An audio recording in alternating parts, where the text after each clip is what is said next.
আজকে আমের বার্মিজ আচার বানাবো। তার জন্য আমগুলো একদম পাতলা পাতলা করে কেটে নিয়েছি, এর সাথে চিনি দিয়ে দিয়েছি। এগুলো ভালো করে মাখিয়ে নেব, মাখিয়ে 1 ঘন্টার ঢাকা দিয়ে রেখে দেব। গ্যাস জেলে কড়াই বসিয়ে দিয়েছি। দেখো 1 ঘন্টা পরে অনেকটা জল কেটে গেছে। এইভাবে এটা কড়াই দিয়ে দিচ্ছি।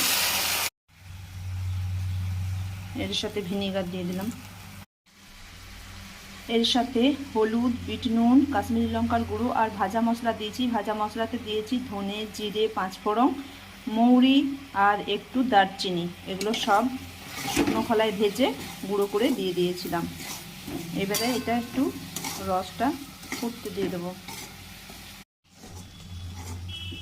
আমার বার্মিজ আচার হয়ে গেছে। দেখো কি সুন্দর হয়েছে। খুব বেশি এটা রস রাখবে না, এটা একটু শুকনো শুকনোই হবে। আর একটুকু যেটা আছে সেটা একটু টেনে নেবে। তো আমার বার্মিজ আচার হয়ে গেছে। ভিডিওটা দেখার জন্য ধন্যবাদ।